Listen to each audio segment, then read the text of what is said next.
এসো লবণাসুর, আজ অমাবস্যার রাত্রি। আমাকে ভক্ষণ করো, কিন্তু আমার গ্রামবাসীদের ছেড়ে দাও। লবণাসুর!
এটা কি ছিল?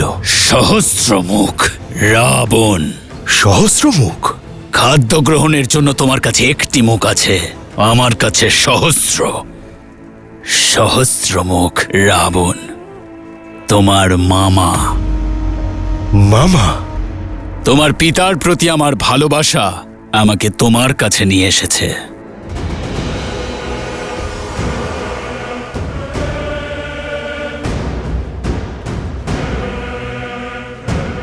অসুর ভালোবেসে নয়, স্বার্থে আসে। স্বার্থ হোক বা খিদে, আমি তা শান্ত করতে এসেছি। তোমাকে দেখে করুণা হচ্ছে আমার। মহান অসুর, মধুরাক্ষসের পুত্র হয়ে এমন আলস্য, নিজের পিতার দেওয়া উপহার এই মধুপুরী রাজ্য নিয়েই সন্তুষ্ট। ছোটখাটো কীট পতঙ্গের মতো মনুষ্যকে ভক্ষণ করে জীবিত আছো, লজ্জা করে না? স্বার্থ আজ খিদের অজুহাত নিয়ে এসেছে। যদি তুমি আমার মামা না হতে, তাহলে এক্ষুনি নিজের খিদে শান্ত করতাম, আর তোমার সঙ্গে ক্রীড়া করতাম না। আমি ভ্রমিত করতে নয়, উৎসাহ দিতে এসেছি। প্রতিশোধকে উৎসাহ দিতে। লঙ্কাধিপতির মৃত্যুর প্রতিশোধ নিতে এসেছি আমি ওই রামের থেকে যে রাক্ষসদের গরিমা আর মর্যাদা ধুলোয় মিশিয়েছে। লঙ্কার থেকে লঙ্কেশকে আর রাক্ষসদের থেকে রাবণকে ছিনিয়েছে। এবার ওই রামকে পরাজিত করতে হবে। তার শক্তি, তার পত্নীকেই পরাজয়ের দৃশ্য দেখাতে হবে। শুধু ওকেই কেন? কারণ পুরুষের শক্তি তার স্ত্রী হয়ে থাকে। পুরুষ যদি বলবান দেহ হয়, তাহলে তার স্ত্রী মেরুদণ্ড। মেরুদণ্ড ছাড়া বলবান দেহ দাঁড়াতেই পারে না। তাই আমাদের প্রহার দেহে নয়, বরং মেরুদণ্ডে করতে হবে। শুনেছি যে সীতা সাক্ষাৎ লক্ষ্মীর অবতার, কিন্তু আসলে তো মানুষ, দুর্বল। যদি তুমি সীতাকে ধরে আনতে সফল হও, তবে রাম নামের জয়ধ্বনি পরাজয়ের বিলাপে পরিণত হবে। কেবল দেবতারাই নয়, সাক্ষাৎ মহাদেব তোমার ক্ষমতার সম্মুখে নতমস্তক হবেন। আচ্ছা,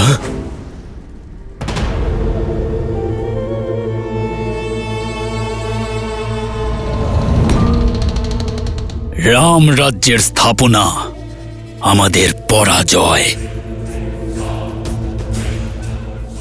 এই রাম রাজ্যের স্থাপনাকে আটকাতে হবে।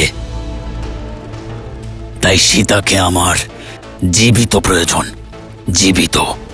যদি কোনোভাবে সীতা পুনরায় অযোধ্যার সীমা অতিক্রম করতে বাধ্য হয়, তাহলে প্রজাদের বিশ্বাস ভেঙে যাবে। সীতারামের এই ত্যাগ মানুষের ভনিতা মনে হবে, আর তখন আবার হবে অগ্নি পরীক্ষা।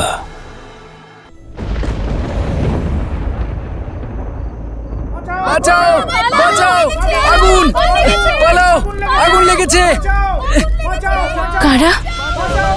আগুন, আগুন লেগেছে, আগুন লেগেছে, পালাও, বাঁচাও, আগুন লেগেছে, বাঁচাও, বাঁচাও, বাঁচাও, বাঁচাও, আগুন লেগেছে, বাঁচাও, বাঁচাও, বাঁচাও, বাঁচাও, আগুন লেগেছে, বাঁচাও, বাঁচাও, বাঁচাও, আগুন লেগেছে, বাঁচাও, আমাদের সাহায্য করুন, আমাদের গৃহ পুড়ে যাচ্ছে। আপনারা আশ্রমে যান। বাঁচাও, বাঁচাও, বাঁচাও, আগুন লেগেছে, বাঁচাও, বাঁচাও, বাঁচাও, আগুন লেগেছে,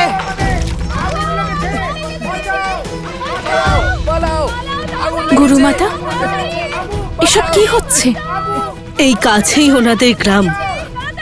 মনে হয় লবণাসুর আক্রমণ করেছে, তাই ওনারা পালিয়ে এই আশ্রমে শরণ নিতে এসেছেন। লবণাসুর? সে মানুষদের ভক্ষণ করে আর কখনো কখনো কৌশলের সীমানায় আক্রমণ করে মানুষদের ভক্ষণ করে।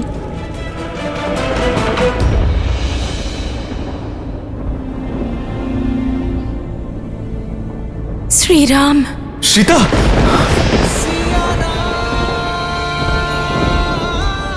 সীতা,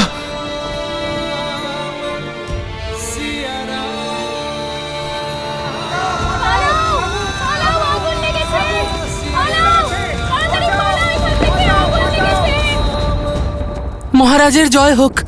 এখনই সংবাদ এলো যে লবণাসুর বনের ঋষিদের আর আশ্রমের উপর আক্রমণ করেছে।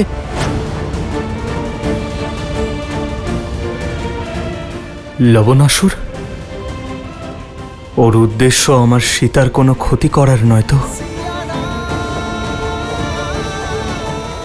বনদেবী, আমি শুনেছি এখানে কোনো লবণাসুরের প্রকোপ। সে কি আমাদের সকলকে হত্যা করবে, আমার মাতাকেও? কারোর কিচ্ছু হবে না, না তোমার না তোমার মাতার।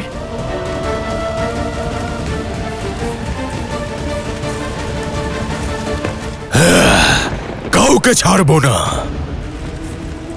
সবাইকে মেরে ফেলবো। ইয়া! হ্যাঁ! হ্যাঁ! হ্যাঁ!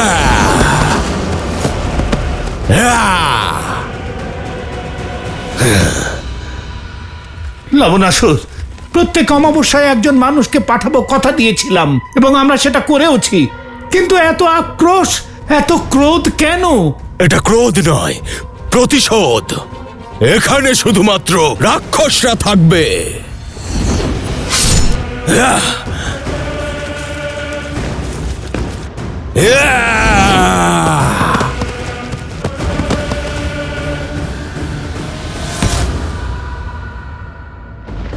অনেক বড় সংকট এসে দাঁড়িয়েছে শ্রীরাম। এই স্থানকে লবণাসুরের প্রকোপ থেকে বাঁচান। এই সমগ্র বিশ্বই আপনার রাজ্য আর্য, আপনার প্রজা সবাই সহায়তা করুন।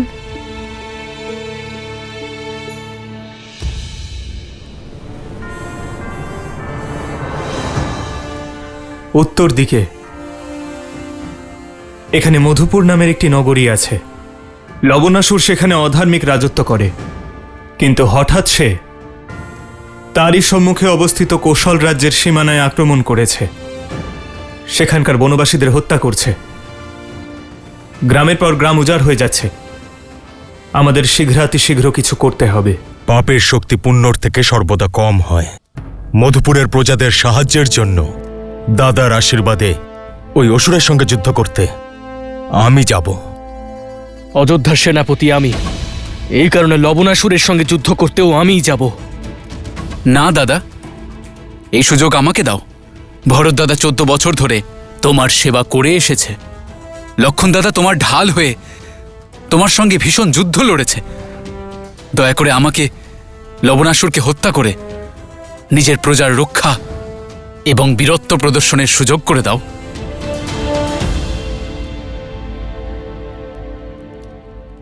ঠিক আছে শত্রুঘ্ন,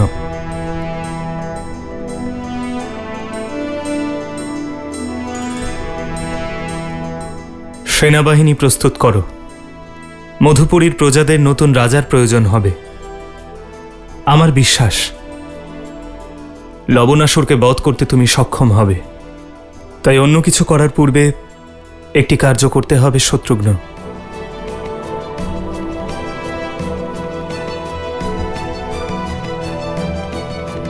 তোমার কুটিরে থেকেই বিশ্রাম নেওয়া উচিত। এই অবস্থায় তোমার বাইরে আসা একদমই উচিত নয়। কি করে থাকি মাতা? শুধু নিজের বিষয় নয়, সমাজ আর সংসারের বিষয়ও তো ভাবা উচিত। ভগবান বাল্মীকির আদেশ অনুসারে ঋষি ভরদ্বাজ যজ্ঞ শুরু করবেন লবণাসুরকে শক্তিহীন করার জন্য। হ্যাঁ গুরুমাতা, তপস্বিনীদের কর্তব্য যজ্ঞ আর প্রার্থনা করা।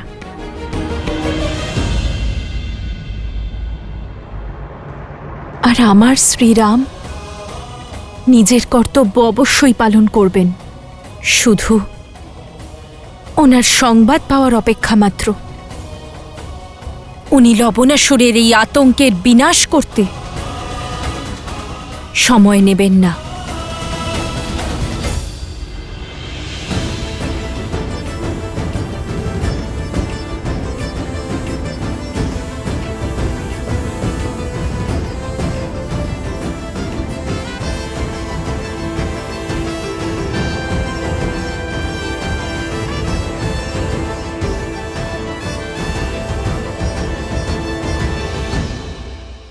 আজ থেকে শত্রুঘ্ন মধুপুরী রাজ্যের রাজা। আজ থেকে সেই স্থানের রক্ষা করার দায়িত্ব তোমার শত্রুঘ্ন।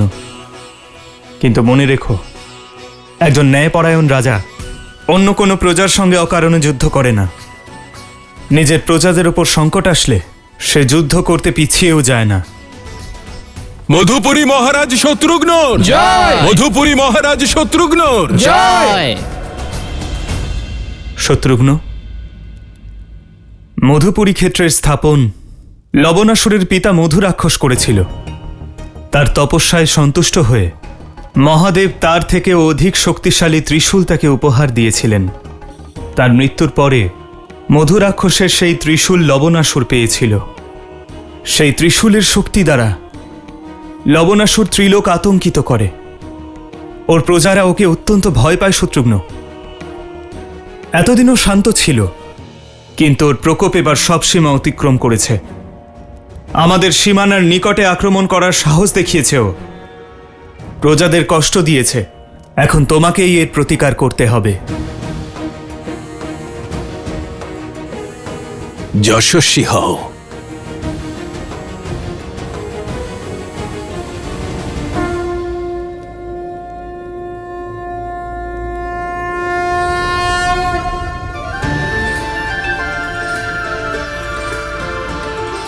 এই অস্ত্র আমাকে ঋষি অগস্ত্য দিয়েছিলেন। শ্রীনারায়ণ এই অস্ত্র দিয়েই মধুকৈটবের বধ করেছিলেন। আর আজ এই অস্ত্র আমি তোমাকে দিচ্ছি শত্রুঘ্ন। তুমি এই অস্ত্র দিয়েই লবণাসুরের বধ করবে। আমি এই অস্ত্রের প্রয়োগ রাবণকে বধ করার জন্যও করিনি। হয়তো নিয়তি এই অস্ত্রে লবণাসুরের বধই লিখে রেখেছে।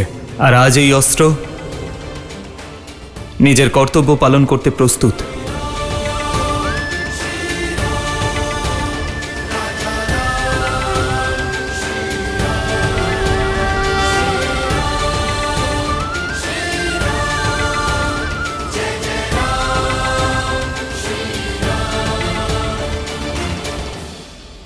বিজয়ী হও।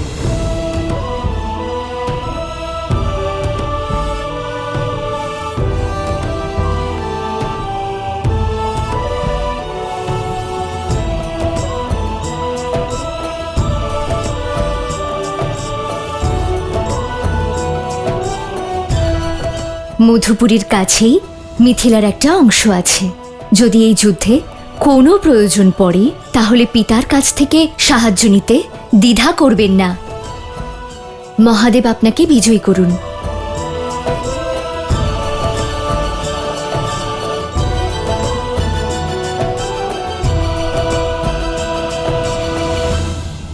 গুরু বাল্মীকি আদেশ করেছেন সমস্ত আশ্রমবাসীকে যজ্ঞানুষ্ঠানে বসে মন্ত্রোচ্চারণ করতে হবে। ওম শান্তি শান্তি স্বাহা।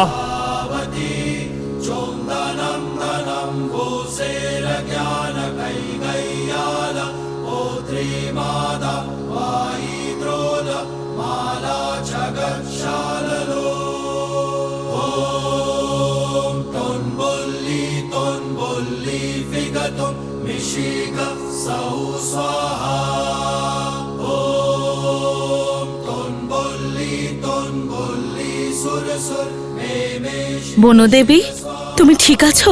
মনে হচ্ছে প্রসব যন্ত্রণা শুরু হয়েছে। ওনাকে তাড়াতাড়ি কুটিরে নিয়ে যাও। শ্রীরাম, শ্রীরাম।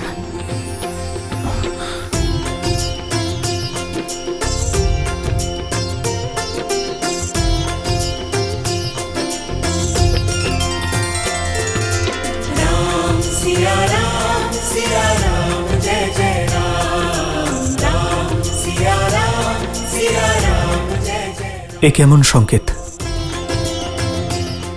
আমার সীতা ঠিক আছে তো? আমাকে আমার আরাধ্যের মূর্তি দিন।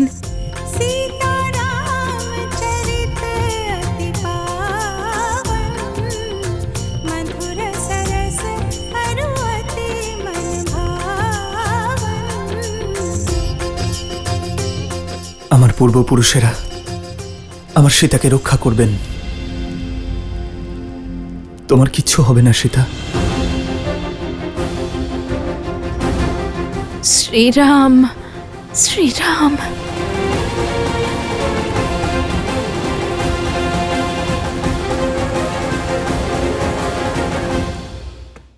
আমরা আশ্রমে এত ধোঁয়া উৎপন্ন করব যে তোমাদের বাঁচার জন্য বাইরে আসতেই হবে।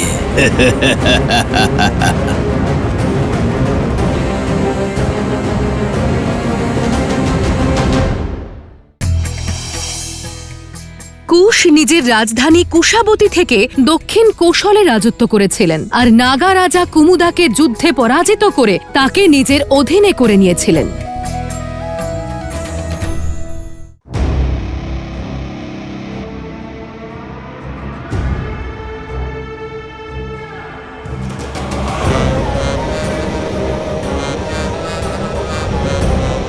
সীমানা তো সুরক্ষিত আছে আশ্রমবাসীরা। আমরা সীমা অতিক্রম করে ভেতরে যেতে পারবো না, কিন্তু তোমাদেরকে বাইরে তো আনতে পারবো।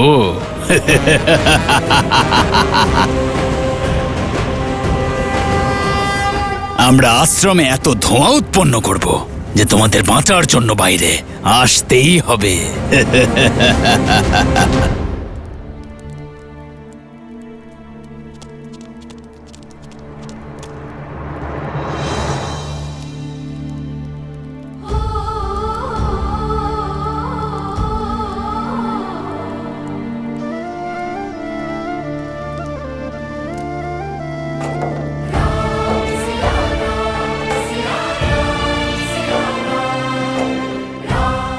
সীতা,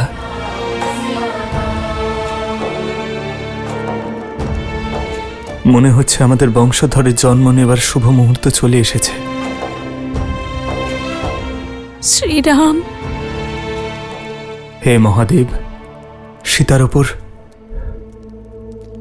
আমার ভাবী সন্তানের ওপর আপনার কৃপা দৃষ্টি বজায় রাখুন।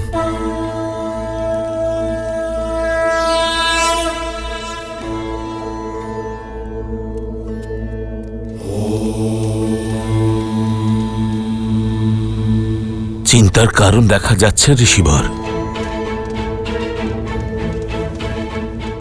বনদেবীর প্রসবে বাধা আসছে। কোনো বৈদ্যকে ডাকতে হবে। গর্ভে 2টি সন্তান আছে। যদি এই সময় প্রসব না হয় তবে বনদেবীর প্রাণ সংশয় আছে। পরিস্থিতি অনুকূল নয়। এই সময় আশ্রম থেকে বাইরে যাওয়া অসম্ভব। যে কোনো অবস্থাতেই যজ্ঞানুষ্ঠান যেন বন্ধ না হয়। ওম নমঃ শিবায়। ওম শান্তি।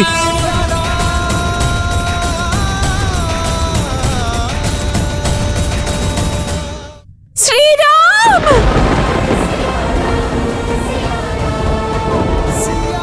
অভিনন্দন বনদেবী। পুত্র হয়েছে। 2 সুন্দর পুত্রের মাতা হয়েছেন আপনি।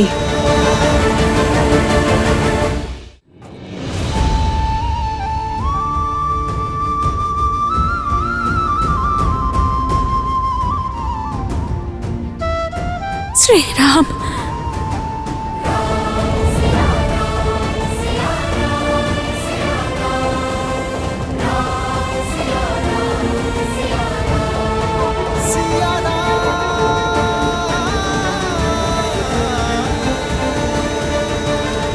শ্রীরাম!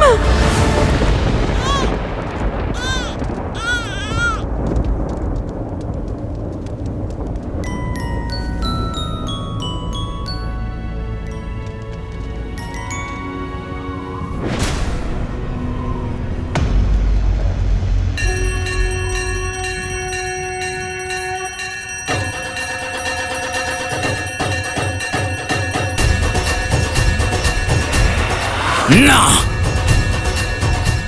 এটা হতে পারে না।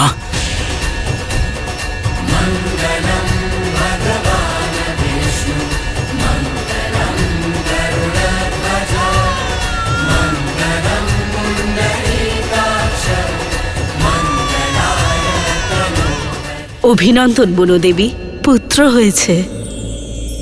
2 সুন্দর পুত্রের মাতা হয়েছেন আপনি।